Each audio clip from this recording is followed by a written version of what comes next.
नागपूर ग्रामीण आणि विदर्भातील कबड्डीचा गेमला तुम्ही कसं बघत आहात सध्याच्या स्थितीत?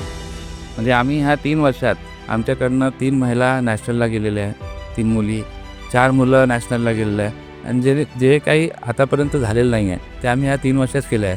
त्यात पहिली मुलगी एक नॅशनलला घेऊन आली आणि तेव्हा मला असं अभिमान वाटलं, की आपण एका मुलीला घडवलं. हे ऐकताना आणि बघताना प्रत्येकच एका खेळाडूला नक्कीच आनंद होत असेल. मला असं वाटतं पुढील 5 वर्षात आमचे सगळे जे 12चे 12 प्लेयर जातील नॅशनलला, ते 12चे 12 प्लेयर हे पूर्ण सिलेक्टर्स होऊन येईल आणि खेळून येईल नॅशनल करता, हे मला असं वाटतं. म्हणजे विदर्भ आता एक नेक्स्ट लेव्हलसाठी तयार झालेला आहे पूर्णपैकी. आपण बघतो का की आपलं नागपूर कुठे होतं आणि आज कुठे. आज कुठे आहे? ते तर ॲक्च्युली आहेच गोष्ट. ग्रामीणला वेगळं करावं लागलं नागपूरपासनं. मनात ती एक जिद्द आणि मॅनिफेस्टेशन आपण ज्याला म्हणतो ते असणं पण गरजेचं आहे. तरी आता खेळाडूंसाठी टॅलेंट जास्त महत्त्वाचं आहे की त्यांचं?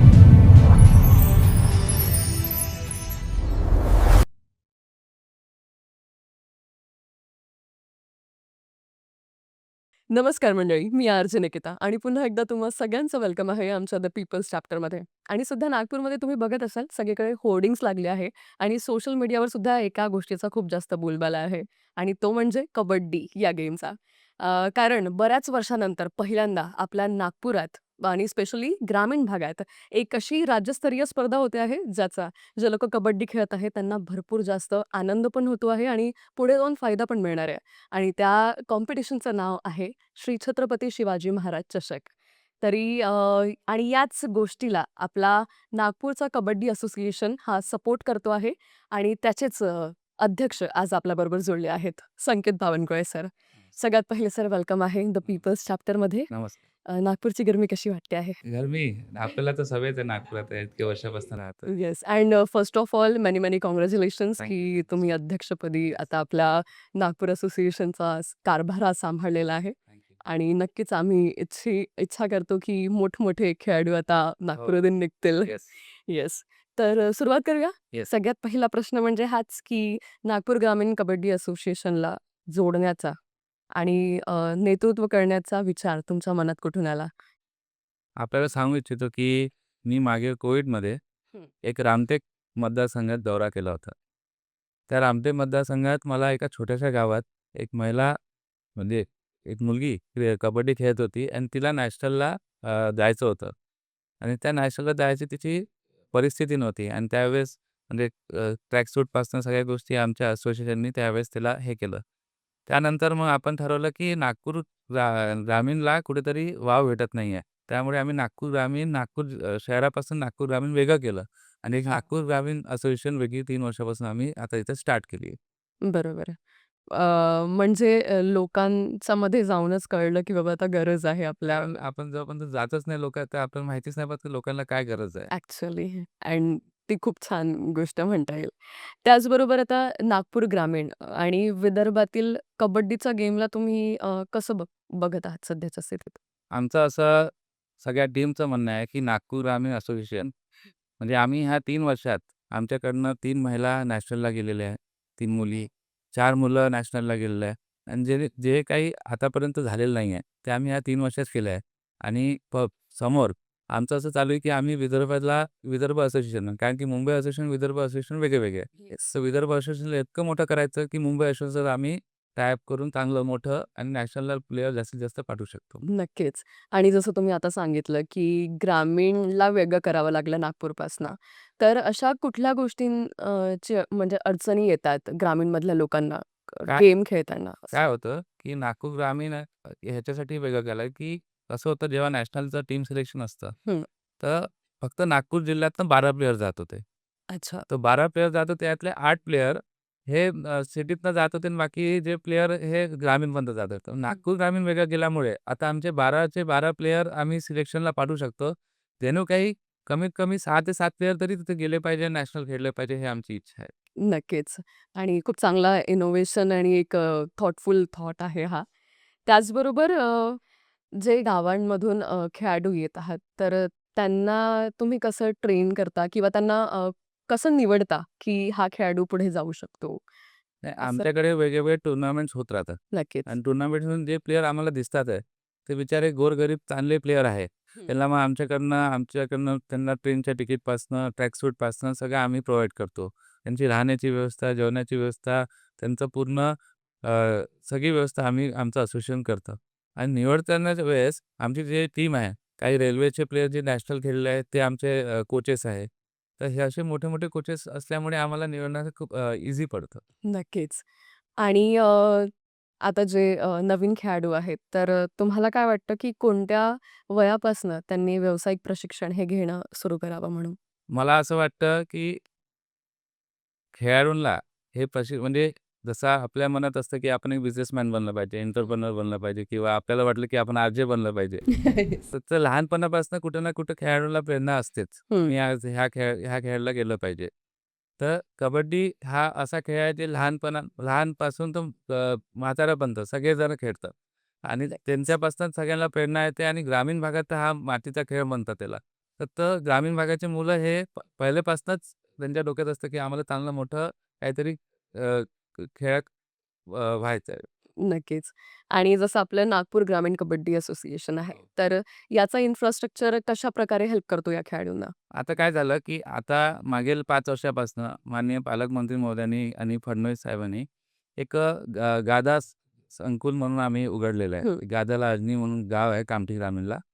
त्या संकुल आम्ही आताच नवीन उघडलेलं आहे. पण तिथे कुठेतरी कमी पडत होतं म्हणून आता तिथे राहण्याची व्यवस्था आणि 125 कोटी माझ्या मताने सँक्शन झाले आहे. तर पुढच्या वर्षी पर्यंत त्याचं काम कंप्लीट होईल आणि तिथे पूर्ण मोठं इन्फ्रास्ट्रक्चर म्हणजे राहण्यापासून, खाण्यापासून तर खेळण्यापर्यंत पूर्ण स्टेडियम आपण उभारतोय आणि त्यांना मोठं वाव देतोय. वाह! हे ऐकताना आणि बघताना प्रत्येकच एका खेळाडूला नक्कीच आनंद होत हो. असेल. आणि आजच्या काळात कबड्डी म्हणजे इथे भरपूर मल्टिपल स्पोर्ट्स आहे. हो. जसं क्रिकेटला खूप जास्त वाव आहे. तर कबड्डीचा करिअर कसा आहे फ्युचरमध्ये काय वाटतं? म्हणजे बघा आज क्रिकेटमध्ये सूर्यवंशी तो कोणता प्लेयर आहे, तो 15 हां. वर्षाचा आहे आणि तो येस. इतके सिक्स वगैरे मारतोय. तर हे कशामुळे त्याला IPL वगैरे हे आलं. हं. लहान खेळाडूला घेतलं, त्यांना खेळू दिलं. आपले इंडियन प्लेयर्सलाच फक्त मान्यता जास्त दिलेली आहे. तसंच आता जे प्रो कबड्डी, त्यात आमचे प्रो कबड्डीमध्ये सगळ्यात जास्त तर रेल्वेचे प्लेयर्स आहेत. अ, सगळ्यात जास्त तर असोसिएशनचे प्लेयर आहे. तर प्रो कबड्डी आल्यामुळे मला असं वाटतं, की पुढच्या 10 वर्षात एक ग्रामीणचा मुलगा पण खूप मोठा बनू शकेल आणि मोठं काम होईल. नक्कीच. आणि जसा एक ग्रामीणचा मुलगा मोठा बनलाच पाहिजे, त्यासाठी आता खूप जास्त वाव आहे मानसिक आरोग्याला, हो. की मेंटल हेल्थ जर आहे. कारण फिजिकल हेल्थ आणि मेंटल हेल्थ हे दोन्ही असणं खूप गरजेचं आहे आणि एका प्लेयरसाठी तर खूप जास्तच. तर आपलं नागपूर कबड्डी असोसिएशन कसं काम करतं या गोष्टीसाठी? मी आपल्याला एक सांगतो, कोणताही खेळाडू असो, येस. त्याला ना कधी कोणत्या गोष्टीचं प्रेशर असेल, तर तो नाही खेळत. पण जर त्याला मेंटली आपण सगळ्या गोष्टींनी सपोर्ट करतो. म्हणजे हं. सगळ्यात जास्त प्लेयर कुठे खचतो, तर फायनान्शियल याच्याने. आणि आमचं एवढंच म्हणणं आहे, की तू चांगला खेळतोय ना, तुला काही काळजी करू नको. आम्ही तुला जितकं मदत पाहिजे तितकं आम्ही तुला मदत करू. फक्त तू खेळ. नक्कीच. तर पुन्हा एकदा आनंद होईल, की असा हा या गोष्टी ऐकताना. कारण मोस्टली तर तेच आहे, गरीब घरचे मुलं घरच्या असतात. मुलं त्यांना तोच प्रश्न येतो, की पुढे जाऊन, की आम्ही खेळू तर, पण आमच्या घरचं काय होईल? आणि लवकर वाव नाही मिळाला, हां. तर पण खचणंवालेच काम. आपल्याकडे काय हं. गव्हर्नमेंटची खूप फॅसिलिटीज आहे. नक्कीच. त्यांना रेल्वेचे जॉब्स आहे. आपले स्टेट गव्हर्नमेंटचे जॉब्स आहे. तर कुठेतरी आपण चांगल्या प्लेयरला ॲक्वायर करतोच आहे. पण त्याला आपण जे आमच्या असोसिएशनच्या माध्यमातून जेवढी मदत होईल तेवढं आम्ही नक्कीच. तर सर आता तुम्ही अध्यक्ष बनलेलेच आहे, तर आम्ही अशीच अपेक्षा करू, की ज्या खेळाडूपर्यंत आतापर्यंत या गोष्टी नाही पोहोचल्या. कारण तेच आहे माहितीची गरज आहे. माहितीचा अभाव हां. असतो आणि त्यामुळेच मुलं मागे राहतात. तरी याचबरोबर आपला नागपूर ग्रामीण कबड्डी असोसिएशन याच्यासोबत काम करताना तुमचा एक अभिमानाचा क्षण कुठला राहिलेला आहे तुमच्यासाठी? जेव्हा मी पहिल्यांदा अध्यक्ष 2023ला झालो, तेव्हा नुकतंच काहीतरी नॅशनलच्या म्हणजे सिलेक्शन होतं. हं. त्यात पहिली मुलगी एक नॅशनलला घेऊन आली आणि तेव्हा मला असं अभिमान वाटलं, की आपण एका मुलीला घडवलं आणि वाह! आणि तेव्हापासून मला ह्या खेळापासून आणि असोसिएशनपासून प्रेम झालं आणि मेन म्हणजे शिवशाही जे नेहमी आपल्या कधीच विदर्भात आली नाही आणि त्यामुळे विदर्भाच्या प्लेयरला माहिती नाही, की नॅशनल किंवा कसे प्लेयर खेळतात आणि कसं तरी त्यांचं ट्रीटमेंट होतं. तर त्याकरता हे शिवशाही आणणं हे माझ्यासाठी अभिमानाचा बाब आहे. नक्कीच. तरी आता ही जी चषक आहे, श्री छत्रपती शिवाजी महाराज कबड्डी चषक, तर याच्याबद्दल थोडंफार आम्हाला डिटेलमध्ये सांगाल?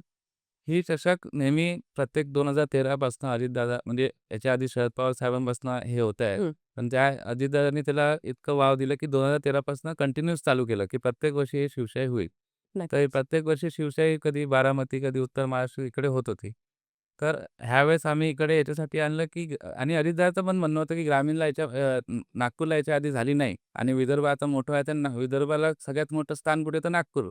तसं नागपूरला कुठे घ्यायचं तर नागपूरचं स्टेडियम बरोबर नव्हतं. आता ते रिनोव्हेटला आहे. तर त्यामुळे आम्ही नागपूर ग्रामीणला त्यांना म्हणजे कन्व्हिन्स कन्व्हर्ट. केलं, ते आम्हाला द्या, आम्ही करू. तर आम्ही 5 एकरचं ग्राउंड आमच्याकडे तिथं उभारलं. आज चांगलं पूर्ण स्टेडियम, अख्खं स्टेडियम 5 एकरचं ग्राउंडमध्ये आम्ही उभारतोय. चांगल्या मॅट्स आम्ही तिथे टाकल्या आहेत. 4 मॅट्स ठेवलेले आहेत. 4 म्हणजे 4 टुर्नामेंट एकासोबत होतील. त्यानंतर आम्ही मोठे स्टेज आणले आहे. त्यानंतर आम्ही बसेसची व्यवस्था केली, राहण्याची व्यवस्था केली. त्यानंतर पूर्ण बाहेरचे जे नॅशनल प्लेयर खूप जुने खेळले आहेत त्यांना पण बोलावलं आहे. काही हो. चित्रपट जे येणार आहे म्हणजे आता आम्ही आज कन्फर्मेशन मिळेल. काही फिल्म स्टार्स पण येणार आहे. आणि नक्कीच. बरेचसे आता नितीनजी पण येणार आहे, देवेंद्रजी पण येणार आहे. उद्या D-C-M madam, Sunetra Pawar madam क्रीडा मिनिस्टर आहे, उपमुख्यमंत्री आहेत. ते उद्या उद्घाटन करणार आहे. वाह! आणि बरेचसे आम्ही प्रेझेंट ठेवलेले आहे, जे याच्या आधी झाले नाही. आम्ही रॉयल एन्फील्ड, ज्युपिटर ठेवलेलं आहे. त्यानंतर iPhones ठेवलेले आहे. मुलांना आमच्याकडनं ट्रॅक सूट, स्मार्ट वॉचेस, वॉटर बॉटल्स हे आमच्याकडनं देतोय. हं. हे सगळी व्यवस्था आम्ही पूर्ण तिथे उभारली आहे. म्हणजे विदर्भ आता एक नेक्स्ट वेगळ्या लेव्हलवरती. लेव्हलसाठी तयार झालेला आहे पूर्णपैकी. आपण बघतो ना, की आपलं नागपूर कुठे होतं आणि आज कुठे आज आहे. कुठे आहे? ते तर ॲक्चुअली आहेच गोष्ट. आणि चांगलं वाटतं जसं वेगवेगळ्या प्रकारचे कबड्डी बरोबरच वेगवेगळे स्पोर्ट्स स्पोर्ट्स पण पुढे जात आहे. पण कबड्डी हा एक जुना खेळ मानला जातो आणि हो, बरेचसे लोकं त्याला जुळून आहेत, जोडून आहे. तर पुढे जातोय तर छान वाटतंय. त्याचबरोबर आपल्या या असोसिएशनला तुम्ही पुढील 5 वर्षामध्ये कुठे बघता?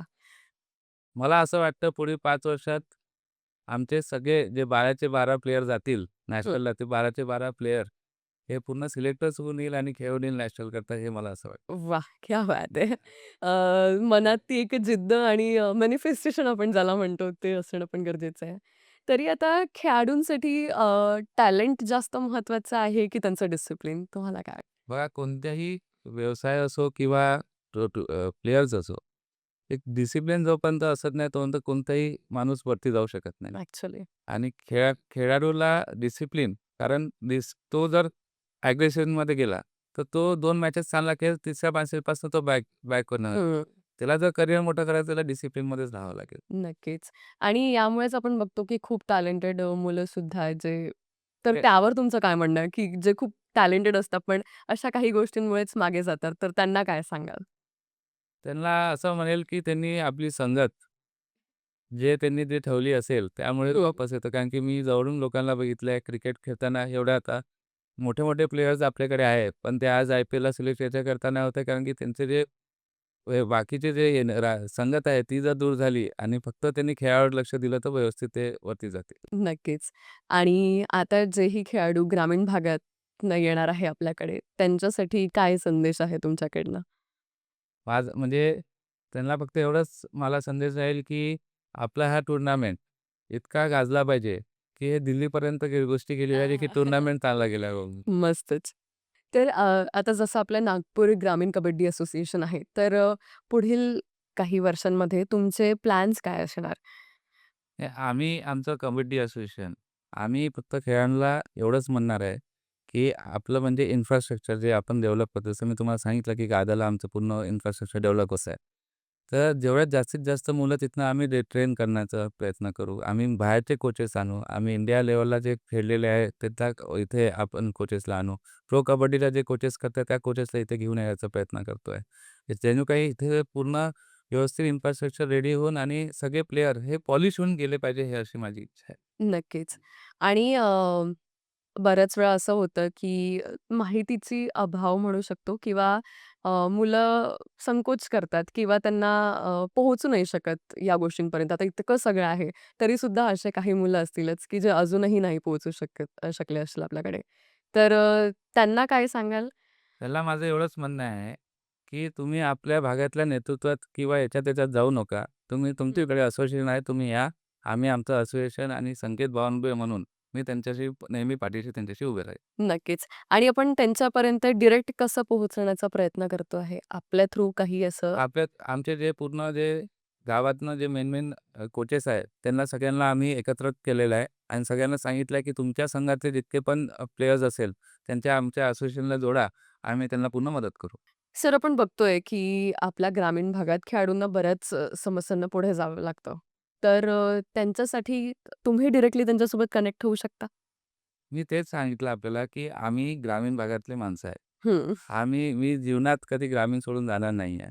माझा घराचा पत्ता कोराडी आहे. आम्ही कोराडीतच राहणार आहे. तर कधी पण कोणत्याही प्लेयरला कोणतीही अडचण असेल, त्यांनी आपल्या कोचेसकडे पण त्यांना वाटत असेल, की मी जाऊ शकत नाही, मी चांगला खेळू शकतो, मोठा होऊ शकतो. त्यांनी डायरेक्टली माझ्या घरी यावं आणि माझ्याशी संपर्क साधावा. मी नेहमी त्याच ठिकाणी, त्याच पत्त्यावर त्यांना मिळेल. नक्कीच. तरी मंडळी, आज द पीपल्स चॅप्टरवर आपल्याबरोबर संकेत बावनकुळे सर होते, जे की न्यूली अध्यक्ष बनलेले आहे आपल्या नागपूर ग्रामीण क्रीडा असोसिएशनचे, नागपूर ग्रामीण कबड्डी असोसिएशनचे. तर येस, पूर्ण पॉडकास्ट नक्कीच बघा आणि काही समस्या असल्यास तुम्ही त्यांच्याकडे डायरेक्टली रीच आउट होऊ शकता. Thank so much.